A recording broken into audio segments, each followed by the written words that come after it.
Om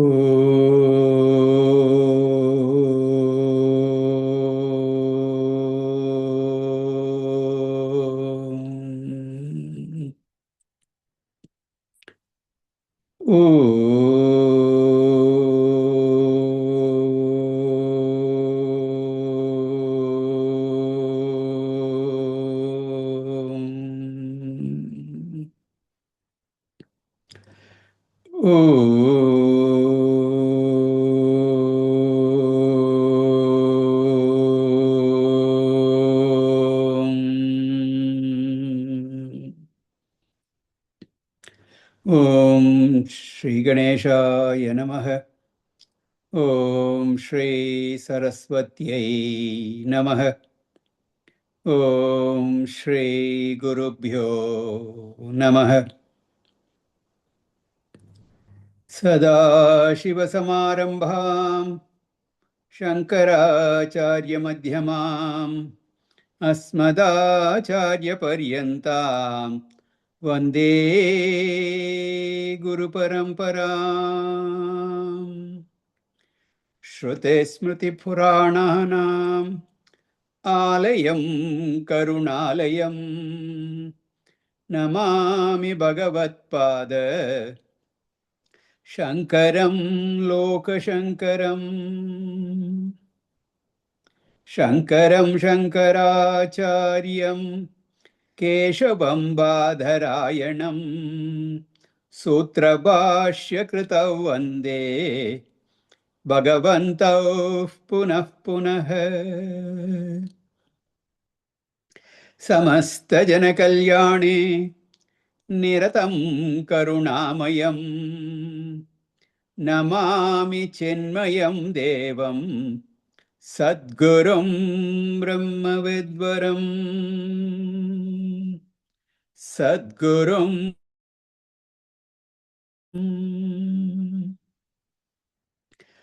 Om Sahana Vavatu Sahanau Bhunaktu Sahaviryam Karavavahai Tejasvinavaditamastu ma Vishavahai. Om Shanti Shanti Shanti.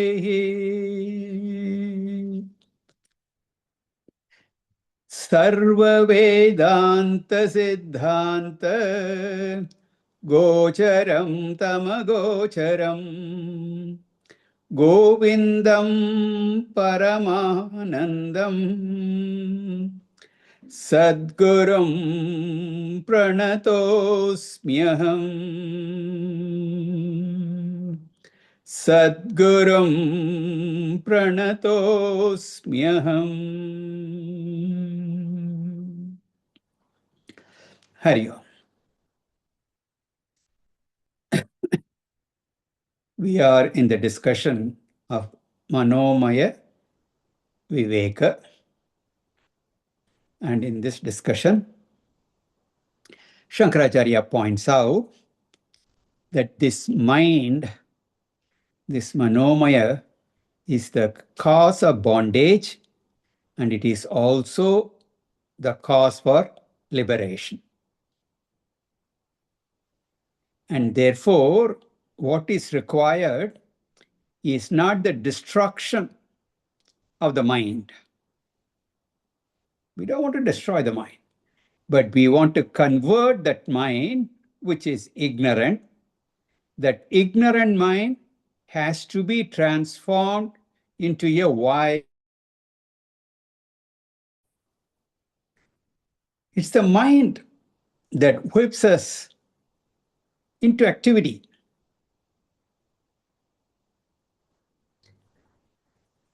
Asangachedropamamam vimoya dehendriya pranagunai nibadya aham mameti brahmayatyajasram manasvakriyeshu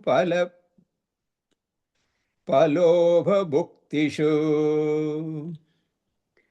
This is the mind that dilutes the jiva. ties the jiva down to the body, to the sense organs, to prana, under conditions. The mind makes the jiva brahmayati, run around. And it runs around entertaining thoughts of I and mine, ahankara and mamakara. That's the problem. And then when we do actions, we experience the respective results of action. That is what the problem is. The mind, adhyasadoshat purushasya samsritihi adhyasabandhastu amunaiva kalpitah rajassamodoshavatassa vivekinah janmadidukasya nidanametat.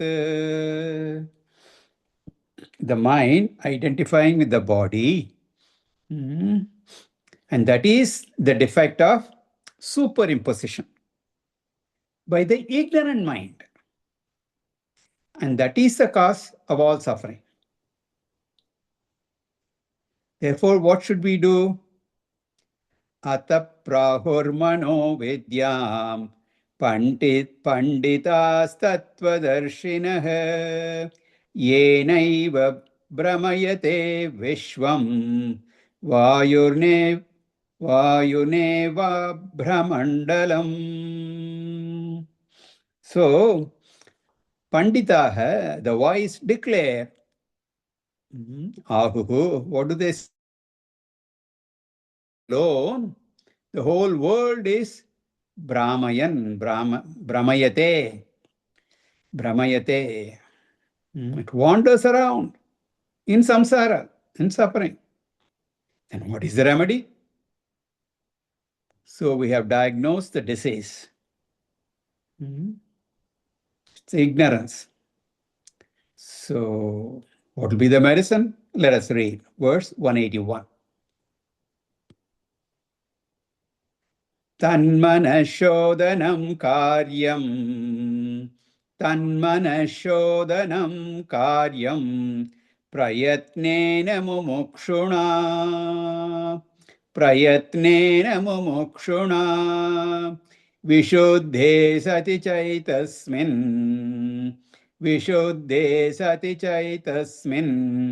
mukteh karpalayate.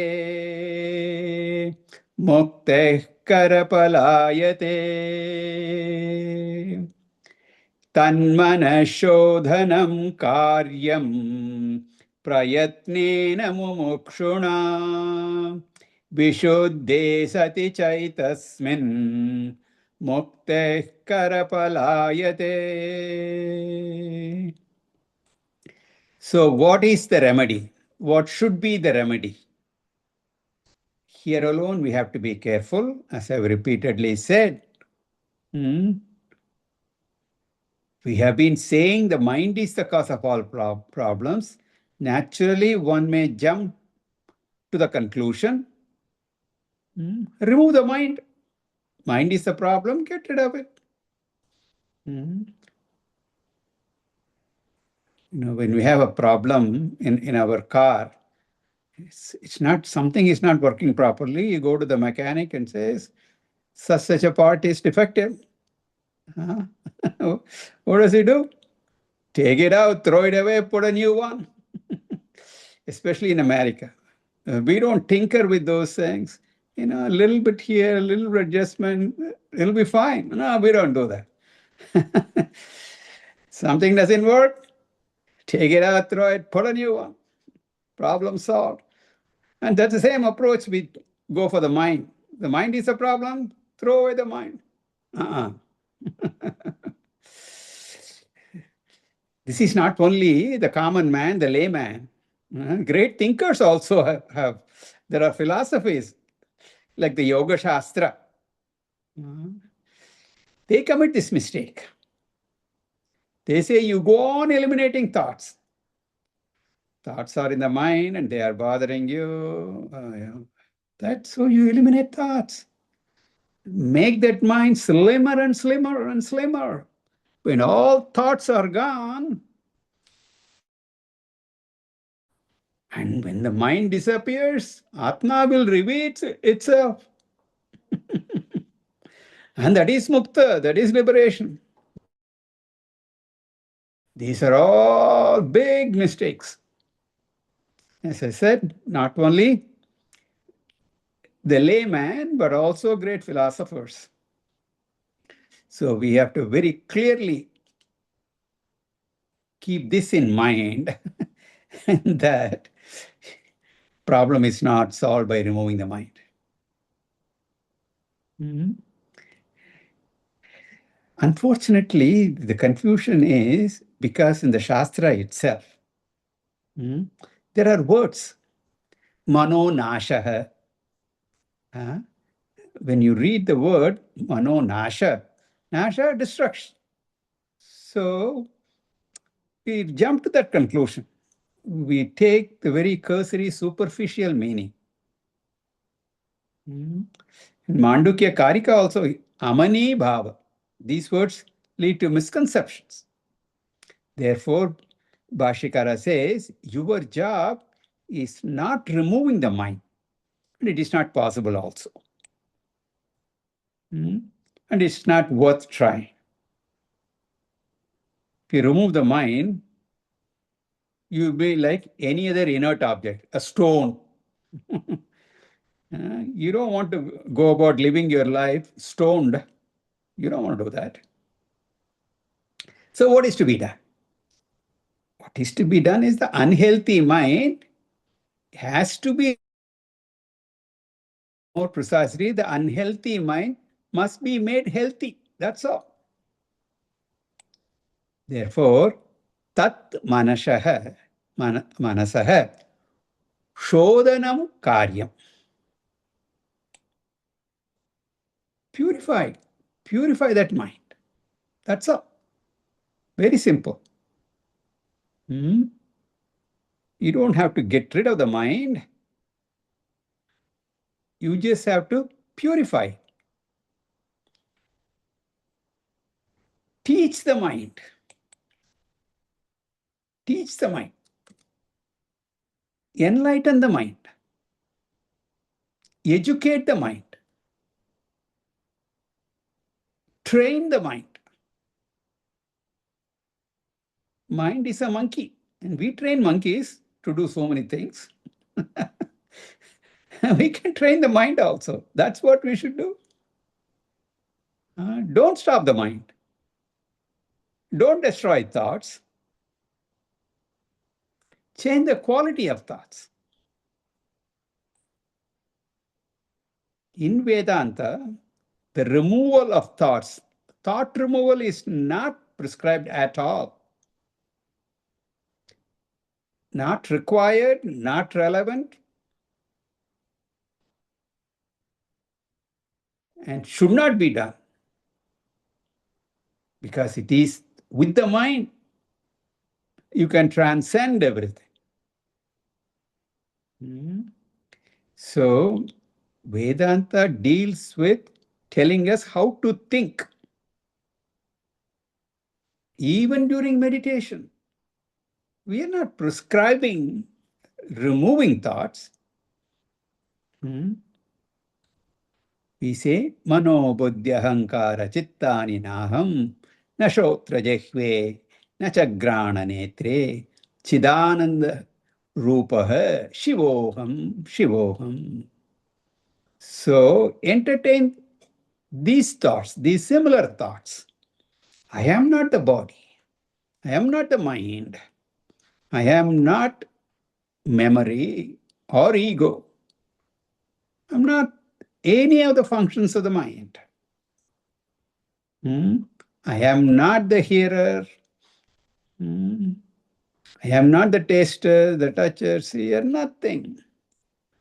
I am Chidananda Rupaha. I am of the nature of that Chit Chaitanya, Sachidananda Brahman that I am.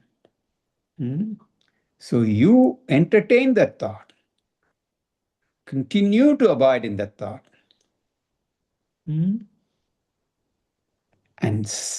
mind that entertains that thought, that and that thought alone, at the seat of meditation. Okay? That is a healthy mind. And that will eventually lead you to liberation. How that happens? When you are entertaining that thought alone, constantly and for a long period of time, that thought becomes a vasana. The difference between a thought and vasana is so natural. It just comes. It is there. And from vasanas come various thoughts. In the other worldly things, Janma Janmandra vasanas are there, and that just poof, it just pops as one thought. We don't know. We don't have any control. Suddenly something, because where did it come from? From vasana. We don't know. Suddenly. So here we go the reverse route. We deliberately take on this thought, Aham Brahmasmi, and similar thoughts, and keep on that thought alone, those similar thoughts alone. So from thoughts, they will mature into vasana. And then you'll be sucked into that. That is what we are calling merges with Brahman. That Brahman, from I am Brahman, entertaining that thought, you will be Brahman. That is the merger we are talking about. This is how that can be accomplished only through that mind. So if you destroy the mind, how will you get there? Of course, here in this verse, he doesn't say how exactly to purify the mind. He says it should be done. But we have addressed that issue so many times. Even here, the 11th verse he has said, Chittasya shuddhaye karma na vastu upalabhyate. So the entire karma kanda, the entire religious way of life, Vedic way of life, all the religious sadhanas are meant for this purification. In our tradition, we have converted all our life activities into religious sadhanas. Even mundane things, routine things, regular bathing. For that, we have a prayer. When we take a bath, we not only cleanse our body, we purify the mind also. Dual purpose. We do that. Eating, that's also converted to religious sadhana. We are feeding the pranas. So many things are there. Right from getting up from bed, all day activity, and then finally retiring to go to sleep, everyone is for this purification. That is why the Sanatana Dharma is a way of life. Hindu religion is a way of life. It is not a mere philosophy. Philosophy cannot be called a way of life. It's a view of life. Simple words. One is a way of life, which our Sanatana Dharma is. Philosophy is a view. And different people put forth different views about it. That's how we have so many philosophies. Whereas Sanatana Dharma is a way of life. Anyway, if a person leads this religious way of life, the mind gets purified. Therefore, karma yogena, upasana yogena, varna ashrama dharma anushtanena, manashodhanam. What does that mean? Through karma yoga, through upasana yoga, and then adhering to doing your dharma as per your varna and ashrama, whatever stage in your life, whatever profession you have undertaken, whatever roles you have undertaken. Find out what is the appropriate duties and responsibilities and discharge them diligently. All that will purify the mind. This is how this has to be accomplished. Purification of mind is with all this.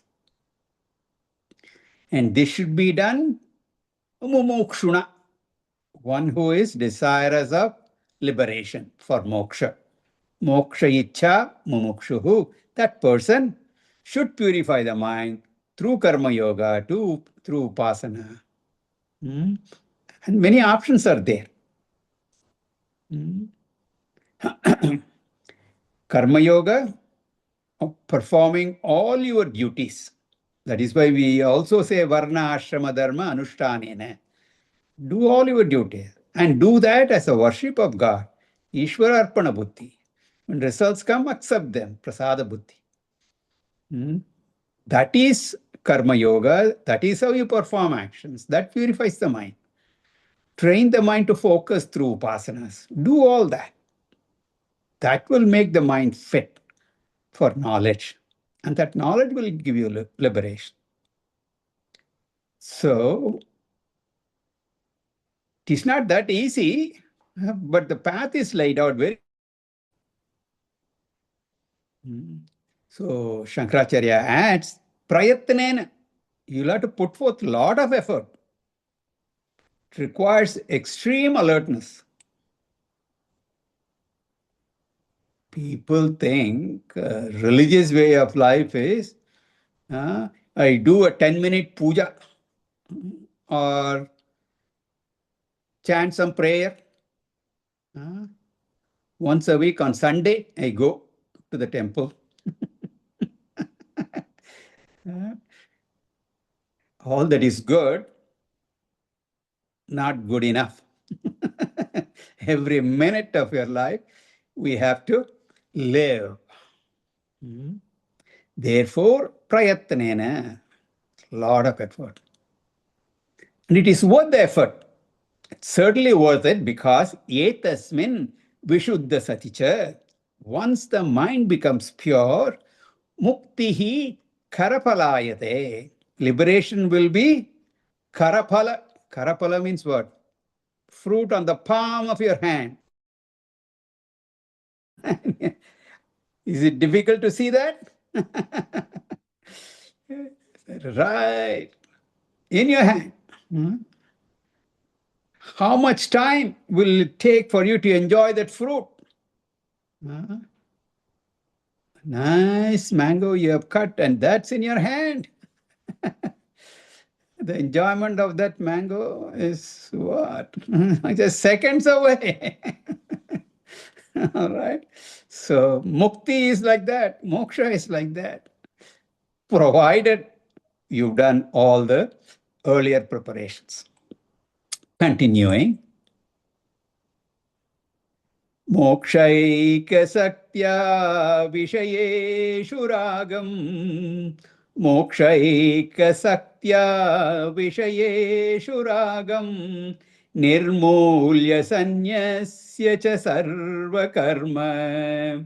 Nirmulya sanyasya cha sarva karma. Satshraddhaya shravanadinishtaha. Satshraddhaya shravanadinishtaha. Rajasvabhavam sadhunoti buddhe. रजस्वभावं सधुनोति बुद्धेः मोक्षैकशक्त्या विषयेषु रागं निर्मूल्य सन्न्यस्य च सर्वकर्म सच्छ्रद्धया श्रवणादिनिष्टः रजस्वभावं सधुनोति बुद्धेः. So what should one do is beautifully presented here. This is a complete verse. What am I to do? You're saying so many things. I'm confused. What should I do now? Tell me. He says, Moksha Eka Saktya. First, make moksha the top priority of life. Eka Sakti means the only object of attachment.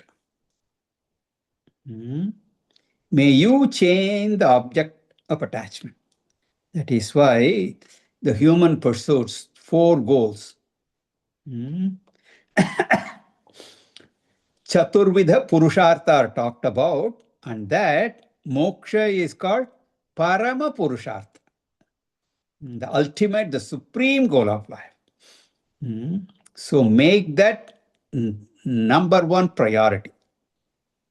Shift the object of attachment from the world. That is the first step. And the intermediate step is switch it to attachment to God.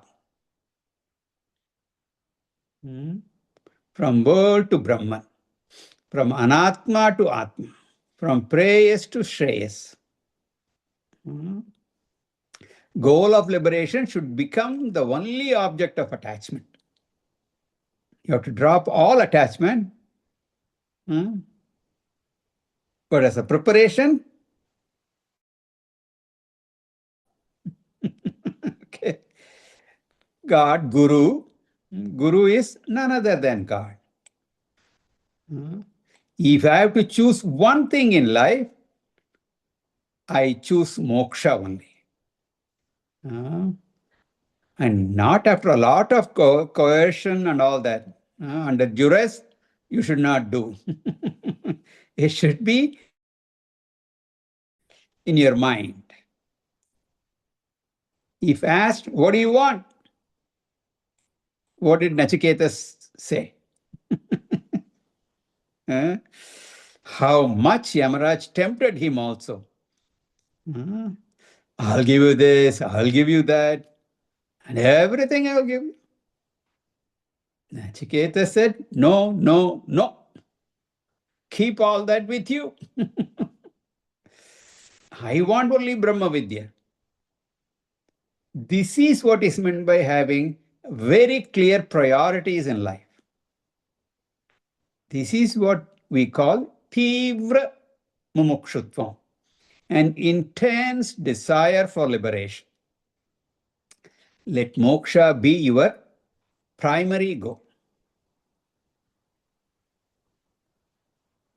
Let every day be prime day. Just not 4 days in the year. Let this be your prime goal. How to make moksha the primary goal? No, that alone is everlasting benefit. Whereas all other benefits, they are subject to coming and going. You get something, you lose something. So you put forth so much effort, so much struggle to get something, it's there for a little while. And the worst part of it is, it leaves you. Ishvara alone is shashvatam, everlasting, permanent. After a little while, when you hang on to him, even if you want to leave him, he will not leave you. He will pull you back. So, everything else is ashashvatam, impermanent only.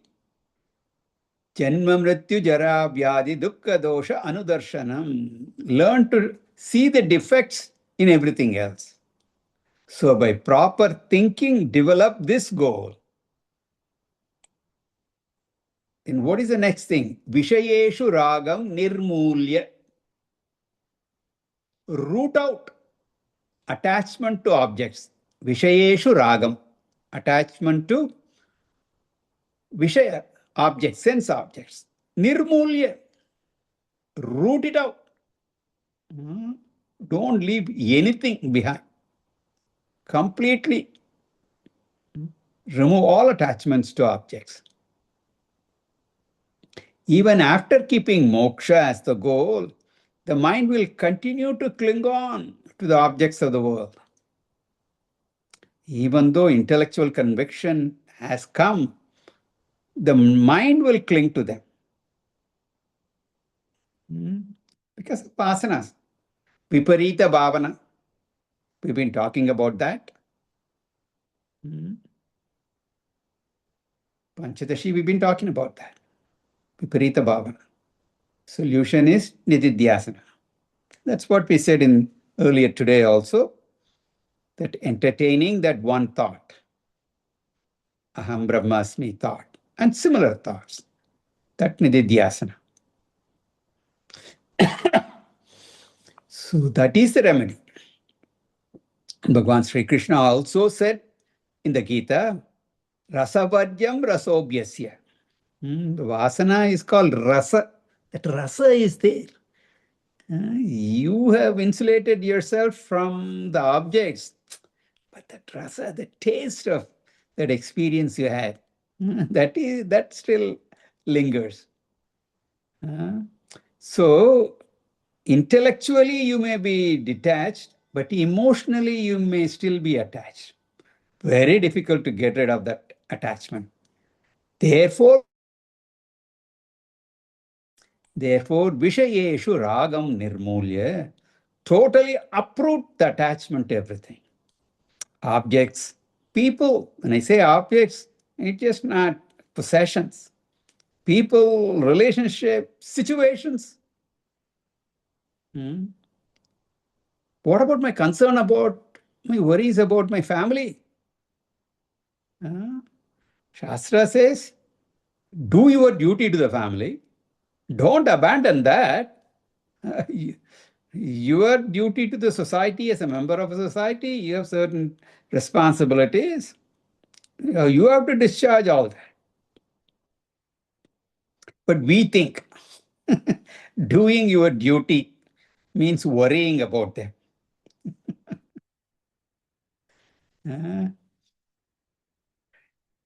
How can we get out of these worries? Bhagavan has said that, Sri Krishna has said in the Gita, Ananya Sintayanto Mam, Ye Janaha Paryupasate, Tesham Nitya Abhiyuktanam, Yoga Kshemam Vahami Aham. Hand over the worry to God. Bhagavan says, I'll take care of you. Leave the worry to him. Somebody nicely said, let life be a partnership business. You take on a partner in this life.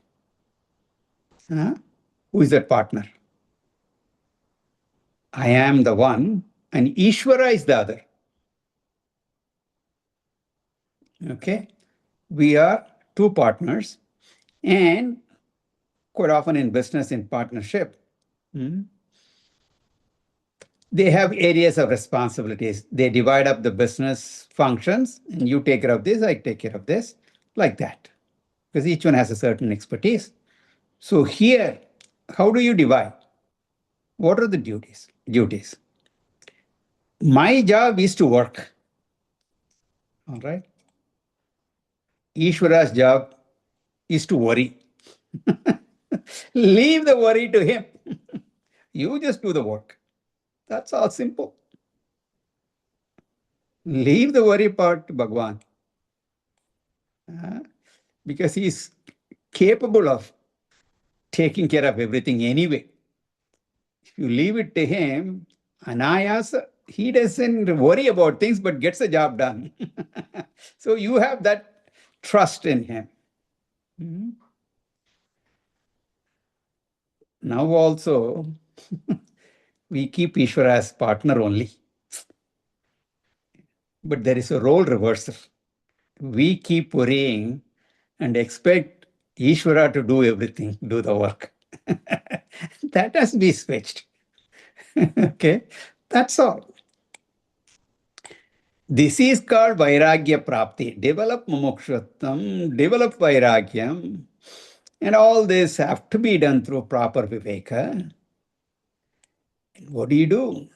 Sarva karmasa sanyasya. Reduce the extrovert activities. Try to find quality time for yourself.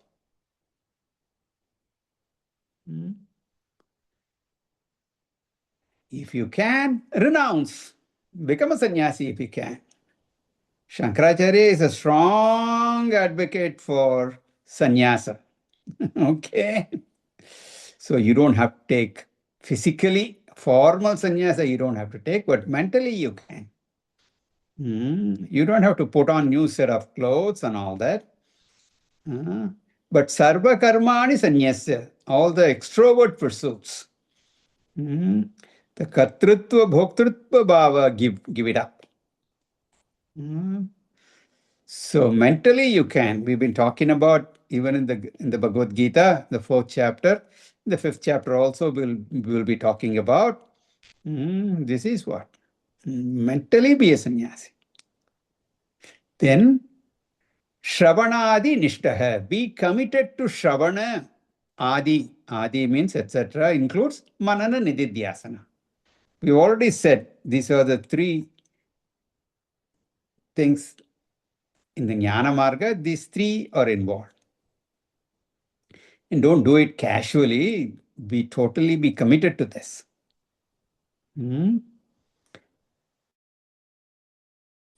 With great faith in the Upanishads, in the Vedas, in the Guru, all that. So Veda Pramanya Buddhya. You include Guru also. Have faith in the Shastra. Have faith in the teachings of the Guru. Be committed to the path of Jnana Yoga. If you follow these steps, what will happen? Phalam is given. Saha buddhehe rajas swabhavam dunoti. The person destroys the rajasic nature of the mind. The mind, all this extrovertedness, going after this, that, and all the activities that the mind whips you into is because of Rajoguna. So that will be lessened to a great extent.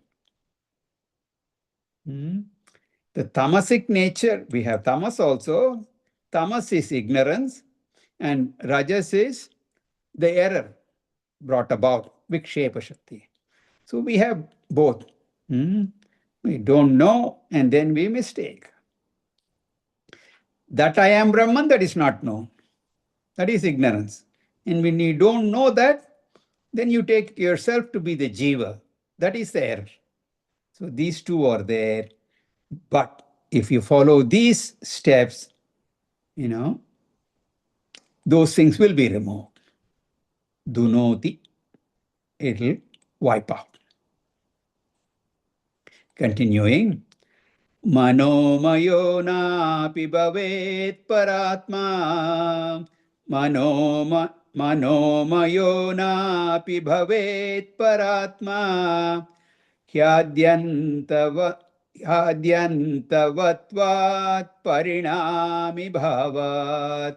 Hyadyantavattvat parinami bhavat. Dukkhatmakatvad vishayatva hetoh. Dukkhatmakatvad vishayatva hetoh. Drashta hi drishyatmataya na drashtah. Drashta hi drishyatmataya na drashtah. Manomayo napi bhavet paratma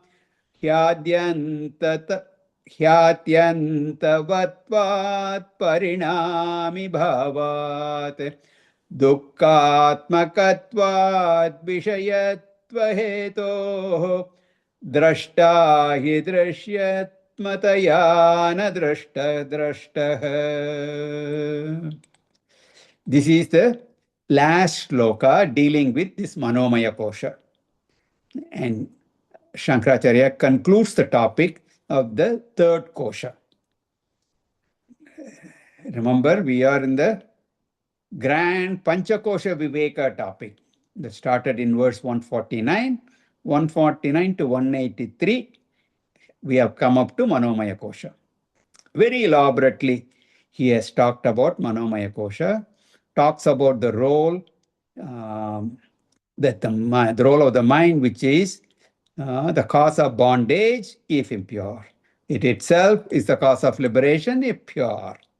In this shloka, he says, this Manomaya is not the Atma.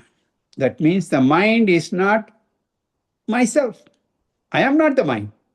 I am the user of the mind. The mind is an instrument that I use. I use my mind in the Jagrad Avastha, in the waking state. I use my mind in Swapna, in dream. But when I go to Sushupti Avastha, the deep sleep state, the mind is resolved. The mind is not there. It's not functioning. I'm still there as a conscious being. So in short, what he says is Atma is the consciousness in the mind. But Atma is not the mind itself. Therefore, he says, Manomaya api paratma na bhavet. Manomaya kosha is not the Paramatma, not the real self, the real I. If it is not the real I, what kind of I is it? It's a fake I. When you say I am agitated, are you the real I or the fake I? The real I, that Atma Chaitanya, he doesn't get agitated. Then what gets agitated? The mind is agitated. We are foolishly identified with that mind and then we say, I am agitated. Manomaya is not the real I. What are the reasons? He gives 4 reasons. The first reason, Adyantavatvat. Adi Anta. It has a beginning and an end. It arrives and it departs. It is there in Jagrat Swapna Avastha. The mind comes into play, the waking and dream state.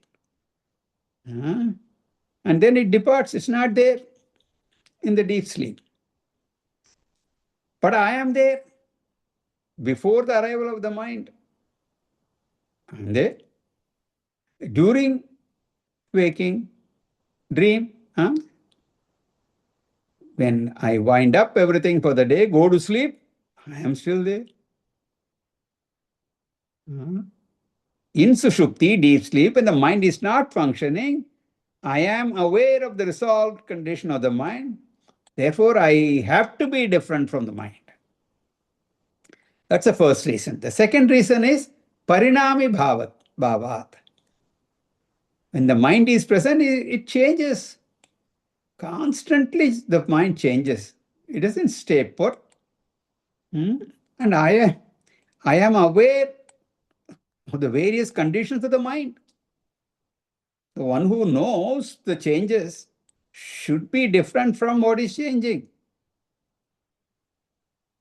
So I see the various conditions of the mind, so I have to be different from the mind. So Parinami Bhavat. Because the mind changes, I am able to witness that. I am that witness. I am different from that. That's the second reason. Third reason, Dukkhatmakatvat. Because the mind is of the nature of dukkha, sorrow. Shankaracharya says it is saturated with sorrow.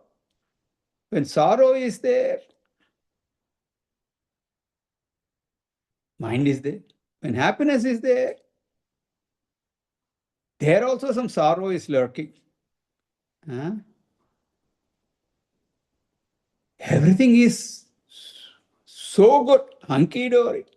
Everything is perfect. But then I worry if this will go away. Will it continue? These things are there. So, fear is there. I may be happy externally, even internally also. But then, along with that, all this, nothing bad should happen.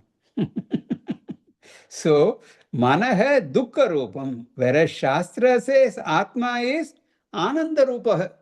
You are Satchit Ananda.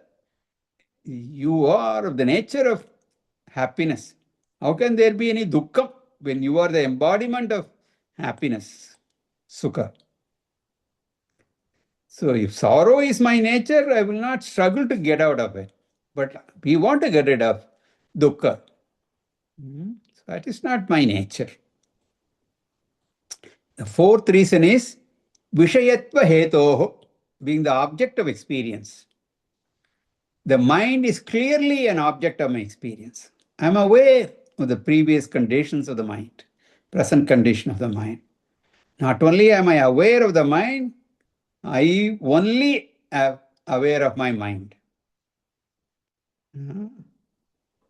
What is the condition of my mind?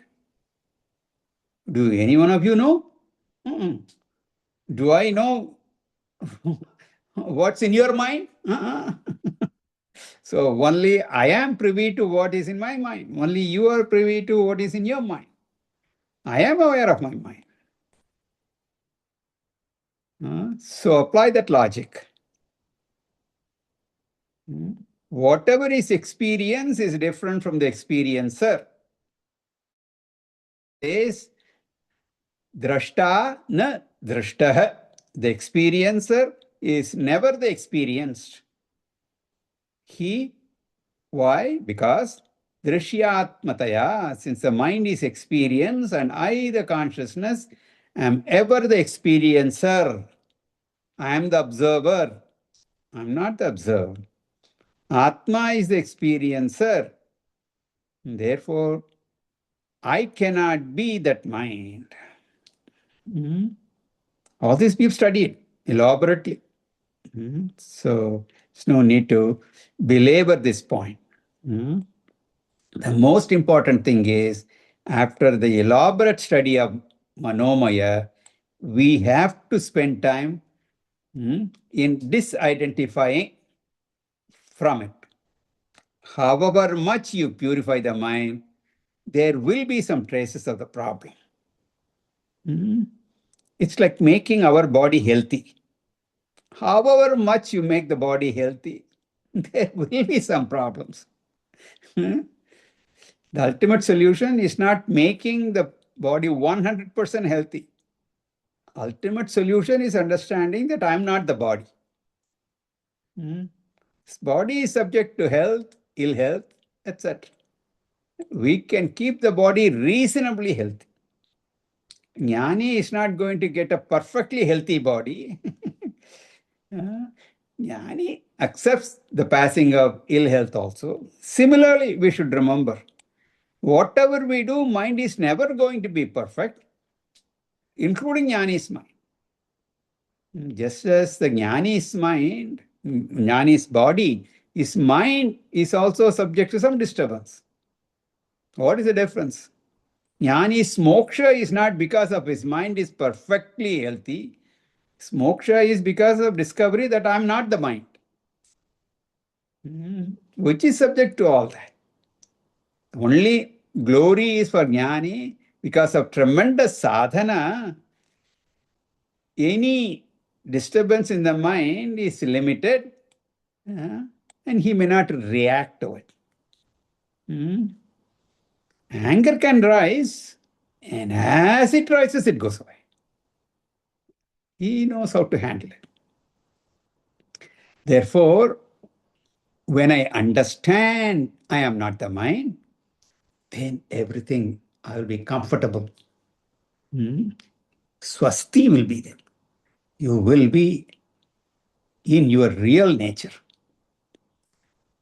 Otherwise, I'll try to make the mind perfect and eternally struggle to do that, but the struggle will continue eternally. Therefore, the bottom line is, I am not the Manomaya also. Om Purnamada Purnamidam Purnat Purnamudachyate Purnasya Purnamadaya Purnamevavashishyate. Om Shante Shante Shanti. Hari Om. Shri Gurubhyo Namaha. Hari Om.